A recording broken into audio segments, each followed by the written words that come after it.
had seen countless species march to war across 300 cycles of his life. The crystalline being had witnessed the methodical advance of siege machines, the graceful aerial dances of war flocks, and the terrible psychic storms unleashed by battle minds. He thought he understood warfare in all its forms until the day he first observed humans preparing for combat. The observation deck of the neutral station Harmony's Edge overlooked the staging area where coalition forces assembled for the final push against the Devourer fleets. Its multifaceted eyes tracked the various alien contingents as they organized their equipment and formations. Each species followed patterns honed over of evolution and warfare. Those armored behemoths arranged themselves in perfect geometric squares, their plasma cannons gleaming like technological altars. Every movement calculated, every position optimized for maximum firepower concentration. Their battle hymns resonated through the station's hull in deep, harmonic frequencies that spoke of order and overwhelming force. The prepared differently, their feathered forms clustering in loose spirals that would become deadly aerial formations once they took flight. Their war songs were high, piercing melodies that made crystal body resonate sympathetically. Beautiful and deadly, like everything about their species. They floated in meditative circles, their translucent forms pulsing with inner light as they synchronized their collective consciousness.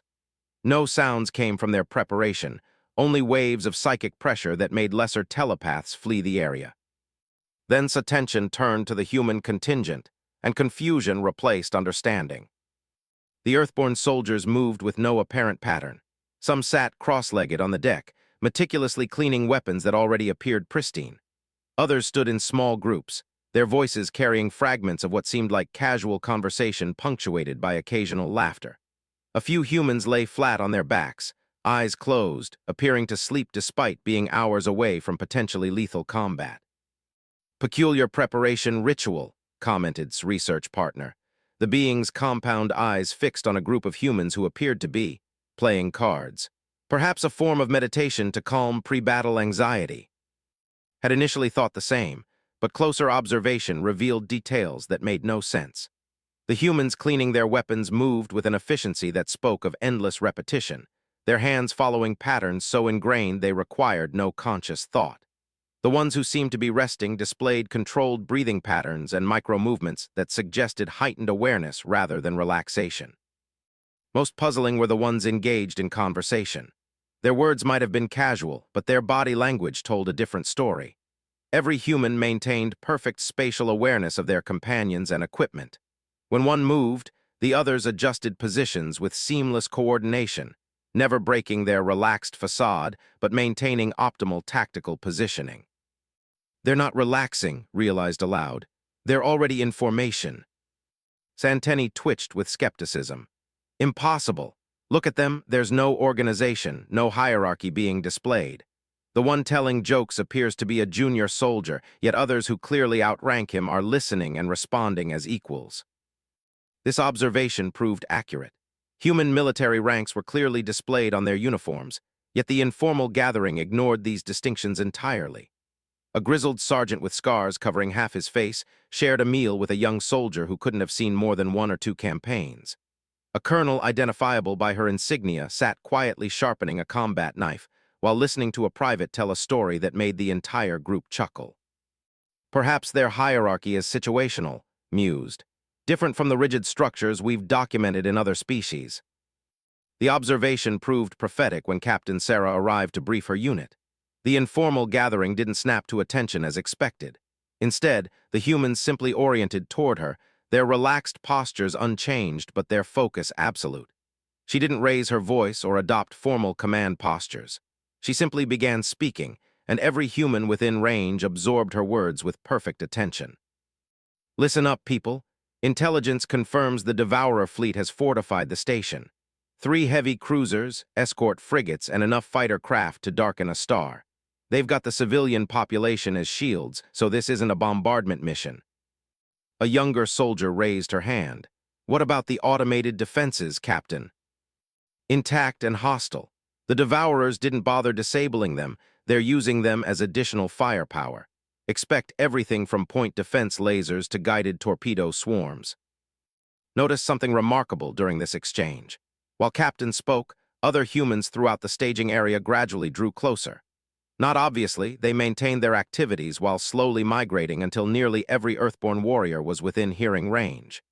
No orders had been given, no signals exchanged that could detect, yet somehow the entire human contingent had repositioned itself to receive critical information. "The plan is simple," Captain continued. "We'll engage the main fleet and draw fire. We'll handle fighter interdiction. We'll focus on disabling the automated systems. We're going aboard that station." The sergeant looked up from his weapon maintenance. Boarding action against devourers with civilian hostages, just another Tuesday. Several humans smiled at this comment, but noticed their hands never stopped moving. Weapons continued being cleaned, equipment checked, gear adjusted. The casual conversation masked preparation so thorough it bordered on obsessive. "Rules of engagement are tight," Captain said. "Positive identification required before firing. Assume every civilian is a hostage until proven otherwise. The devourers will try to blend in with the population." "How do we identify targets in a mixed population?" asked the young private. An older human with cybernetic eye implants spoke up. "Devourers can't help themselves. They'll be the ones moving toward combat instead of away from it. Civilians run from gunfire, devourers run toward it." Captain nodded. "Martinez speaks from experience. Standard small unit tactics apply. Stay flexible, watch your sectors, and remember, we're not just fighting for the station. Every civilian we save is a victory they can't take away from us." Found himself leaning forward, intrigued by the human approach to what seemed like an impossible mission. Most species would have spent hours planning formations, reviewing technical specifications, and coordinating complex tactical movements. The humans seemed to be relying on principles rather than rigid plans. "Questions?" Captain asked. "What about extraction?" This from a corporal whose arms bore the distinctive scars of plasma burns. "We'll maintain a perimeter once we've cleared the station. Standard emergency protocols if things go sideways." The human warriors absorbed this information with a collective nod. No further questions came, despite the mission's obvious complexity and danger. "Gear up and prep for drop," Captain concluded. "Transport launches in 30 minutes. What happened next? Everything understood about military organization. The humans didn't form ranks or march to equipment stations. Instead, they moved like water flowing into prepared channels. Each warrior seemed to know exactly where to go and what to do without requiring specific orders. Combat armor emerged from storage containers with practiced efficiency. Unlike the ornate battlesuits of other species, human armor appeared deliberately utilitarian. No decorative elements or ceremonial aspects, every surface served a functional purpose. Weapon mounts, ammunition storage, medical supplies, communication arrays, all integrated into a system designed for extended combat operations. Watched a young soldier struggle briefly with an armor coupling. Before he could ask for assistance, 3 nearby humans moved to help. No words were exchanged, no orders given. They simply saw a problem and solved it, then returned to their own preparations without fanfare or expectation of gratitude. "Remarkable social conditioning," observed. "They function as both individuals and collectives simultaneously." The insight proved accurate as continued watching. Each human warrior prepared for battle as an individual, making personal equipment checks and adjustments based on their specific role and preferences. Yet they remained constantly aware of their companions, providing assistance when needed and accepting help when offered. A communications specialist ran diagnostics on her equipment, while a medic checked her medical supplies. A heavy weapons operator tested his plasma cannon's targeting system, while an engineer her demolition charges. Each focused on their specialty, yet all remained integrated into the larger group consciousness. "Transport ready for boarding," announced the ship's AI. The human warriors moved toward the docking tube with that same fluid coordination had noticed earlier. No rushing, no delays, no confusion about boarding order. They simply flowed onto their transport with the efficiency of a well-oiled machine. Captain paused at the docking tube entrance and looked back at the observation deck. Her eyes met across the distance, and for a moment he felt as if she could see directly into his crystalline consciousness. Then she smiled, not the confident grin of a warrior heading to victory, but something more complex. Pride mixed with determination, tempered by acceptance of the costs that might come. The docking tube sealed, and the transport departed. Remained at the observation port, watching the small vessel accelerate toward the distant battle zone where Devourer forces waited among helpless civilians. "They're either completely insane or more dangerous than any warrior species in known space," said quietly. His crystal form hummed with contemplative vibrations, perhaps both. The battle for station would provide the answer, but watching the humans prepare had already taught something important.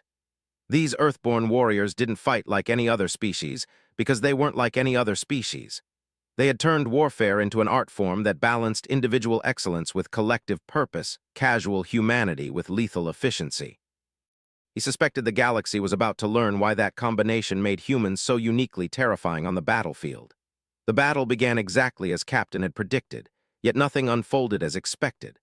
From the observation deck of Harmony's Edge, he watched the Coalition fleet engage the Devourer forces in what appeared to be a conventional space battle. Heavy cruisers traded massive plasma volleys with enemy ships, while fighter squadrons wove deadly patterns through the combat zone. Battle mines reached across space to disrupt enemy targeting systems with waves of psychic interference. But its attention remained fixed on the small human transport as it approached station through the chaos.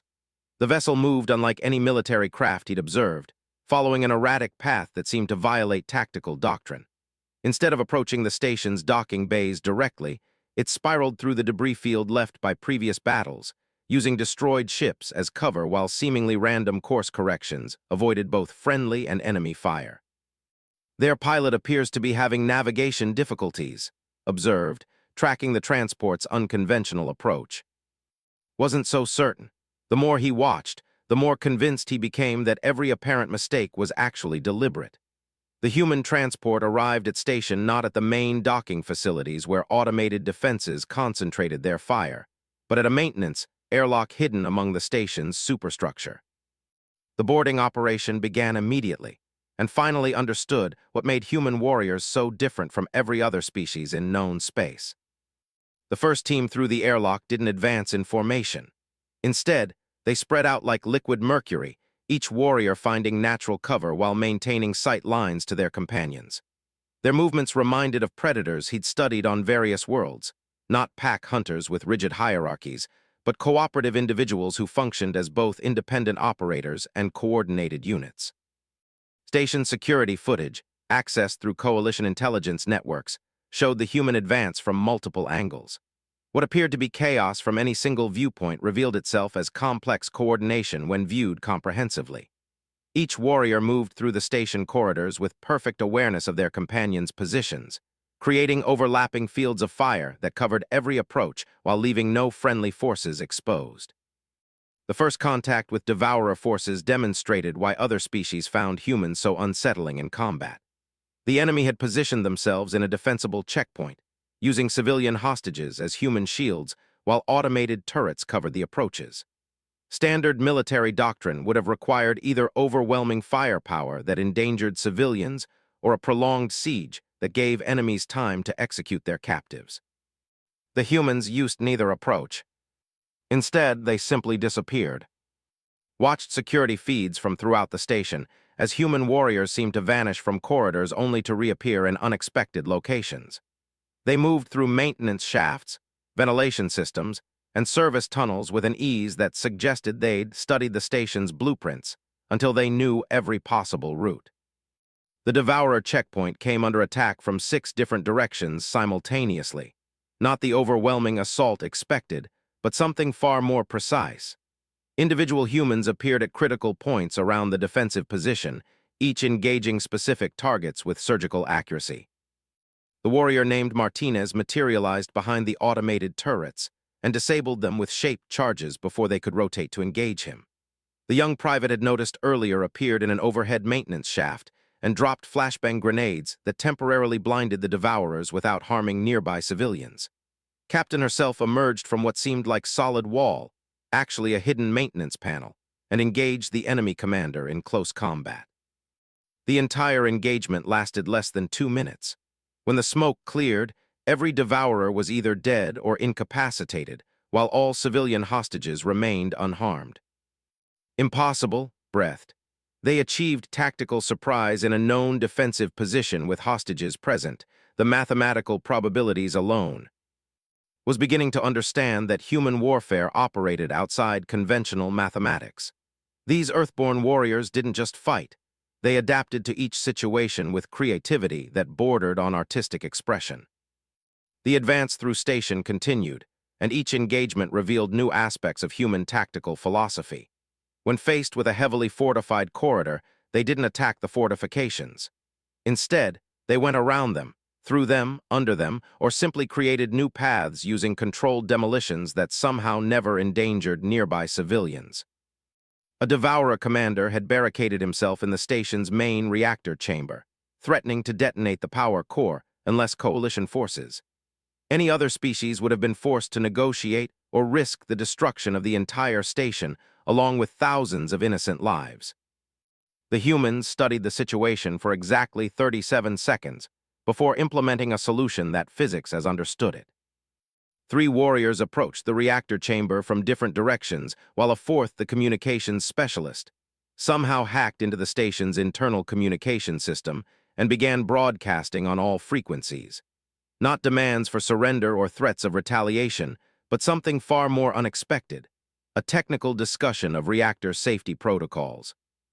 The specialist, who introduced herself as Corporal Williams, began explaining in calm, professional tones exactly what would happen if the reactor were detonated. Not the quick death the Devourer commander probably imagined, but a slow, agonizing process as radiation poisoning took effect over hours or days. The initial explosion will destroy the primary containment, she explained, as if lecturing to a class of engineering students. But the secondary systems will prevent immediate catastrophic failure.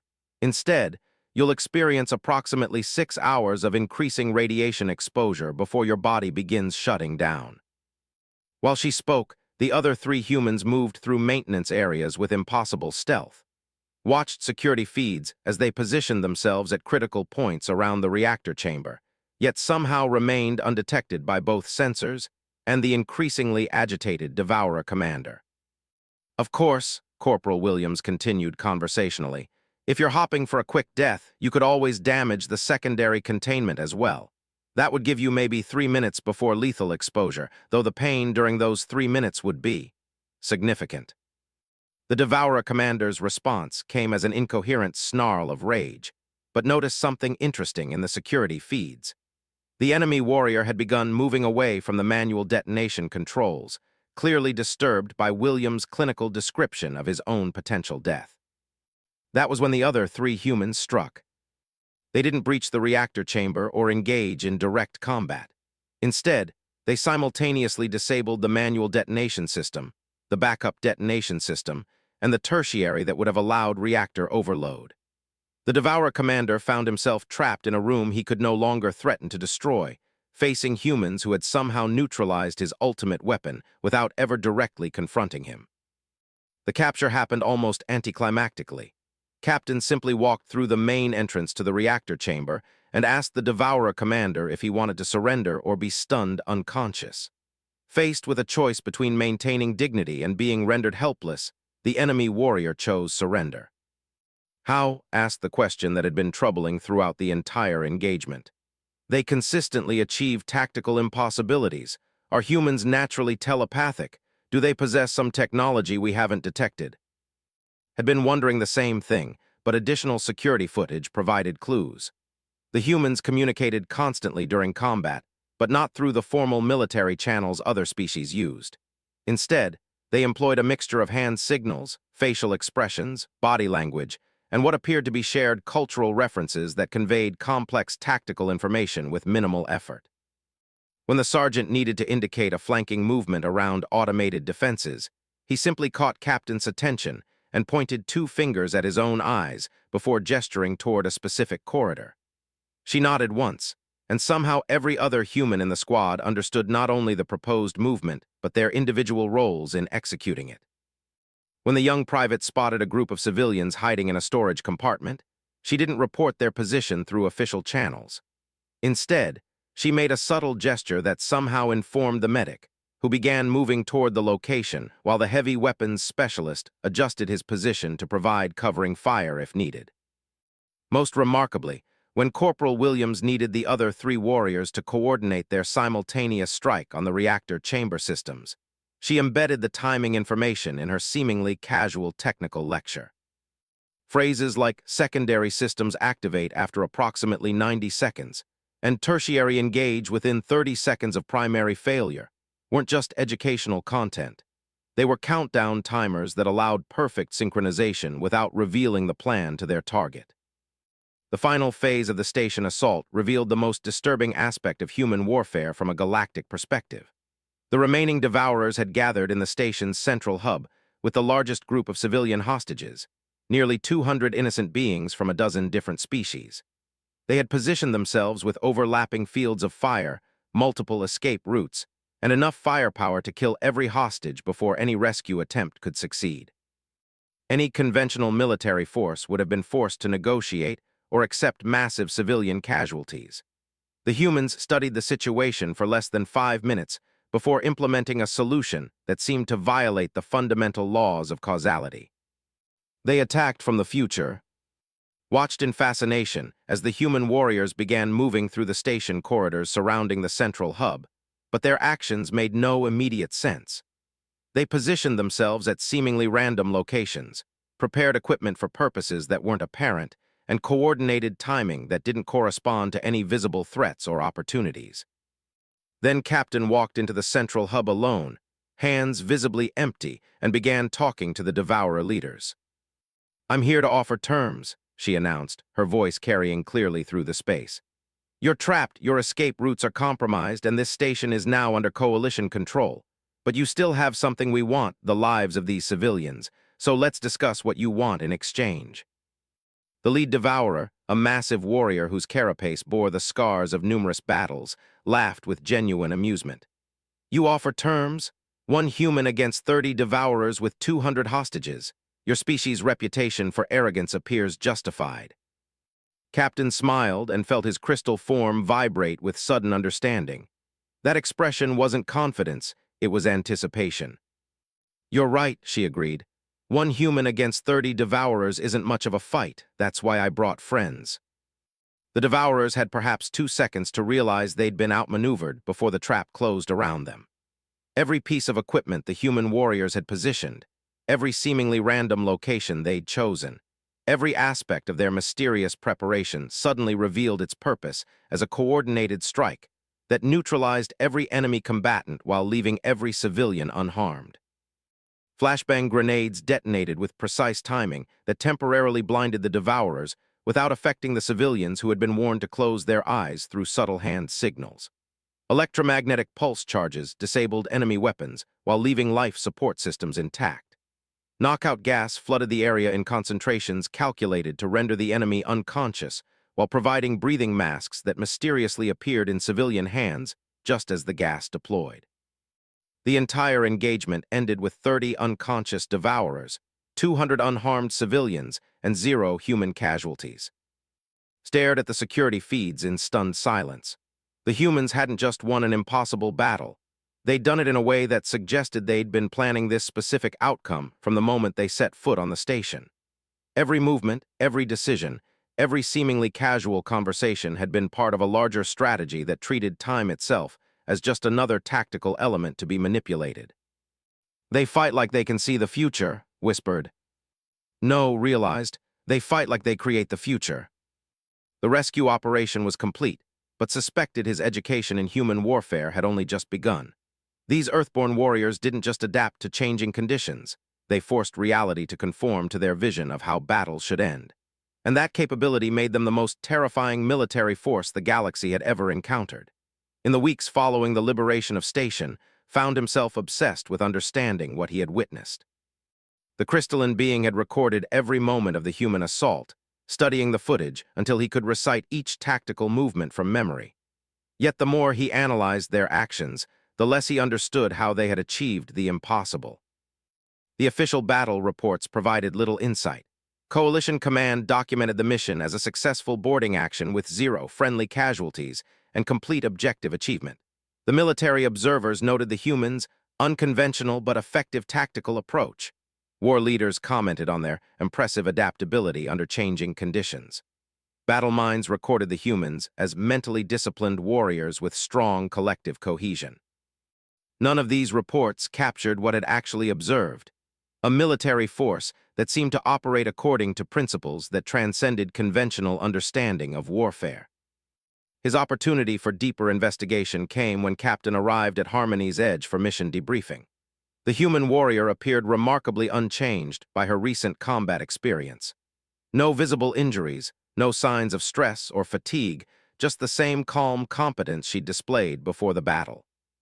Requested permission to conduct an academic interview about human tactical philosophy. To his surprise, Captain not only agreed, but seemed genuinely interested in his research. They met in one of the station's neutral conference rooms, a space designed to accommodate multiple alien physiologies. Captain sat in a standard human chair while positioned his crystalline form on the specialized platform that allowed his species to interface with station systems. "I've watched your assault on station dozens of times," began, "and I still don't understand how your warriors accomplished what they did. Your tactical approach defies conventional military doctrine." Captain smiled, that same expression of complex emotion he'd noticed before. "What specific aspects trouble you?" "Everything," admitted. "Your preparation appeared chaotic, yet revealed perfect coordination. Your assault seemed improvised, yet demonstrated meticulous planning. Your warriors acted as individuals while functioning as a seamless unit. How is this possible?"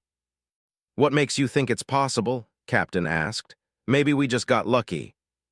The question surprised. He'd expected technical explanations or tactical theory, not philosophical challenges to his basic assumptions. "Your success rate suggests otherwise. Coalition records show human forces consistently achieve tactical objectives under impossible conditions. Luck doesn't account for such consistency." Captain nodded, apparently satisfied with his reasoning. "You're right. It's not luck, but it's also not what most species would recognize as military technique." "Then what is it?" "Culture." The single-word answer left more confused than before. "I don't understand. Culture isn't a tactical system." "Isn't it?" Captain leaned forward, her expression becoming more serious. "Tell me, when you observed our preparation for battle, what did you see?" Reviewed his memories of that day. Apparent disorder, casual conversation, activities that seemed unrelated to combat preparation. "But you said earlier that you realized we were actually in formation. What changed your perception?" "I began noticing the underlying patterns. Your spatial positioning, your awareness of companions, your coordination without visible communication." "Exactly. You stopped looking at what we appeared to be doing and started seeing what we were actually doing. That's the difference between human warfare and everyone else's." Captain stood and moved to the conference room's display screen. With a few gestures, she called up a tactical diagram showing standard military formations used by various coalition species. "Look at these," she said.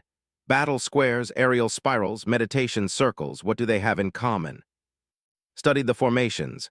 Geometric precision, clear hierarchies, defined roles for each participant. "Rigid structure," Captain agreed. "Each warrior has a specific position and function. They know exactly where to be and what to do because someone else has planned it for them. It's efficient, predictable, and extremely vulnerable to disruption." She manipulated the display to show recordings from the station assault. "Now look at how we moved through those corridors. Do you see any geometric patterns? Any rigid hierarchies?" Examined the footage with his new understanding. "No, but I do see organization. Each warrior maintains optimal positioning relative to their companions while adapting to changing conditions. That's the key difference. We don't fight according to predetermined plans, we fight according to shared principles. Every human warrior understands certain basic concepts about how to move, how to communicate, how to support their companions, and how to adapt when situations change.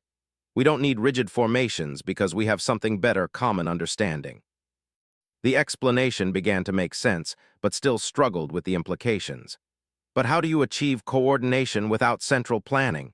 How do you ensure everyone makes compatible decisions in complex situations?" Captain returned to her chair, a slight smile indicating she'd been expecting this question. The same way your crystal lattice maintains structural integrity without central coordination. Each element follows the same basic rules, and complex order emerges from simple interactions. The analogy struck with unexpected force.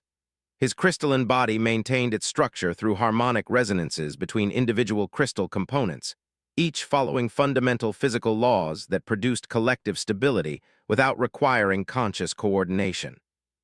You're saying human warriors function like a living crystal. More like a living organism. Each cell has its own function, but they all work toward common goals because they share the same genetic programming. Human warriors share cultural programming instead of genetic, but the principle is similar. Captain called up new footage, this time showing the reactor chamber incident. Watch how Corporal Williams handled the Devourer commander. She didn't follow a script or execute a predetermined plan. Instead, she applied basic principles about psychology, engineering, and tactical timing to create a solution that fit the specific situation. Observed the recording with new understanding. She understood how her companions would respond to her actions, so she could coordinate their movements without explicit communication. Exactly. Williams knew that Martinez would interpret her technical lecture as a countdown timer because that's how human warriors are trained to think. She knew the other team members would position themselves according to standard protocols because those protocols are deeply ingrained in our culture. And she knew I would understand the tactical situation she was creating because we share the same basic approach to problem solving. The implications were staggering. You're not just warriors, realized. You're components of a distributed intelligence that can adapt to any tactical situation. That's a pretty good way to put it, Captain agreed. But it goes deeper than tactics. The reason human warriors are so effective isn't because we're individually superior to other species. Most of you are stronger, faster, or more naturally gifted for combat than we are. We're effective because we've learned how to be human together. What does that mean? Captain was quiet for a moment, apparently searching for words to explain something fundamental to her nature. Other species fight as warriors who happen to belong to the same military unit. Humans fight as humans who happen to be warriors. Everything we do, our tactics, our strategies, our responses to crisis grows out of what we are as a people. She gestured toward the display screen, which still showed images from the station assault. When that young private helped the struggling soldier with his armor, she wasn't following military protocols. She was being human. When Martinez disabled those turrets to protect civilians he'd never met, he wasn't executing orders. He was being human. When I walked into that central hub to face 30 enemy warriors, I wasn't implementing a tactical plan. I was being human. Felt his crystal structure resonate with sudden understanding. Being human means protecting others, even at personal cost. Among other things, it also means adapting to new situations, working together despite individual differences, and refusing to accept defeat when something important is at stake. Those aren't military doctrines. They're cultural values that happen to be extremely effective in warfare. The conversation was interrupted by an incoming communication alert. Captain accepted the transmission, and the holographic image of a military commander appeared in the conference room. Captain, we have received new intelligence about Devourer fleet movements in the Outer Rim. Coalition Command is requesting human tactical assessment for potential intervention operations. Captain nodded. Send me the full intelligence package, Commander. I'll review it with my unit and provide recommendations within 12 hours. Understood. The situation appears critical civilian populations are at risk, and conventional military approaches may prove insufficient. After the transmission ended, Captain turned back to, would you like to observe how we conduct tactical planning? It might help clarify how our cultural approach translates into military effectiveness. Agreement was immediate.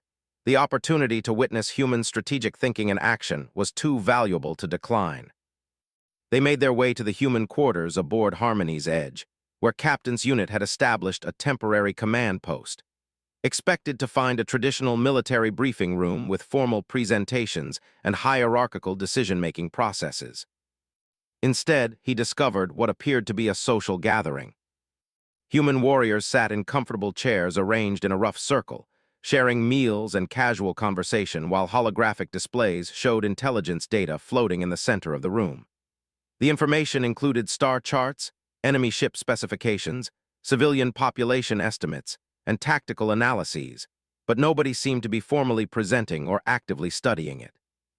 Captain joined the group without ceremony, accepting a cup of coffee from the medic and settling into an empty chair.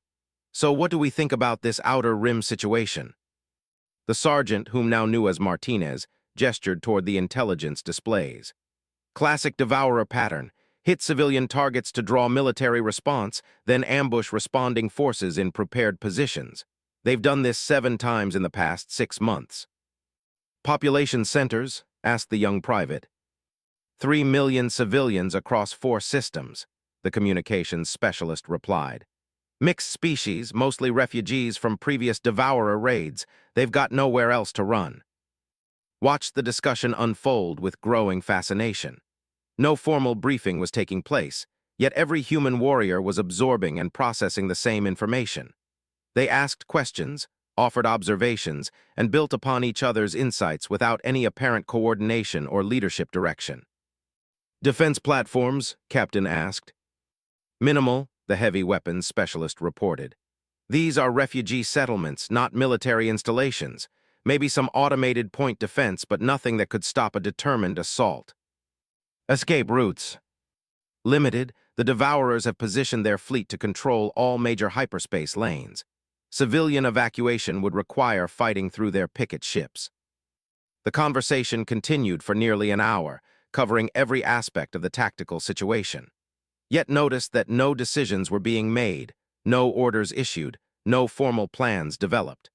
The humans simply discussed the problem from every angle while the solution gradually emerged from their collective understanding. "All right," Captain finally said. "I think we all see the same picture. Standard rescue operation won't work because they're expecting it. Evacuation is impossible while their fleet controls the hyperspace routes. And we can't ignore the situation because 3 million civilians will die." Heads nodded around the circle. Everyone had reached the same conclusions. "So we do what humans do," Martinez said with that smile. "We change the rules." "Thoughts on approach?" Captain asked. What followed was unlike any military planning session had observed. The humans didn't develop a formal strategy with assigned roles and predetermined actions. Instead, they explored possibilities, tested ideas against their shared understanding of tactical principles, and gradually shaped an approach that emerged from their collective creativity. The young private suggested using the refugees themselves as part of the solution. "They're scared, but they're not helpless. Most of them have survived Devourer attacks before. They know how these raids work." The communications specialist built on this idea. "If we could coordinate their response, turn the civilian population into an intelligence network." "Devourers expect panic and chaos," the medic added. "They're not prepared for organized civilian resistance." Captain smiled and recognized that expression of anticipation. "So we give them what they don't expect. We turn their tactical advantage into a liability." The plan that emerged was typically human impossible, brilliant, and completely unpredictable. Rather than fighting the Devourer fleet directly, they would infiltrate the threatened systems and organize the civilian populations into a coordinated defense network. The refugees would become the early warning system, the intelligence-gathering apparatus, and ultimately the trap that would destroy the enemy fleet. "Timeline?" Captain asked. 48 hours to implement Phase 1, Martinez estimated. Another 12 hours to spring the trap. "Resources needed." "Standard boarding equipment, plus communication arrays for civilian coordination. Maybe some demolition charges if we get lucky with their positioning." "Backup plans." "Standard contingencies. Extract civilians if the trap fails, delay enemy advance if extraction isn't possible, make them pay maximum cost for any objectives they achieve." The briefing concluded with the same casual efficiency that had characterized the entire discussion. No formal orders were issued, no written plans distributed, no hierarchical approvals required. The humans simply understood what needed to be done and how they would do it. As the group dispersed to begin mission preparation, Captain remained behind with, "Now you've seen how we really fight," she said. "Not with superior technology or overwhelming force, but with the simple refusal to accept that some things are impossible." crystal form hummed with comprehension. You don't just adapt to tactical situations, you remake them according to your own principles. That's why the galaxy fears us, Captain agreed. Not because we're individually dangerous, but because we represent something that threatens the fundamental assumptions every other species makes about conflict, survival, and cooperation. Which assumptions? That strength comes from rigid organization. That victory requires overwhelming advantages, that some problems have no solutions. Captain stood and moved toward the door. Humans prove that none of those assumptions are true, and that terrifies everyone else because it means their entire worldview might be wrong. As Captain left to rejoin her unit, remained in the empty briefing room, staring at the holographic displays that showed an impossible tactical situation that human warriors were about to solve through methods that conventional understanding. He finally understood what made Earthborn warriors so uniquely dangerous. They didn't fight like any other species because they were the only species that had learned to wage war as an expression of their highest cultural values rather than an abandonment of them.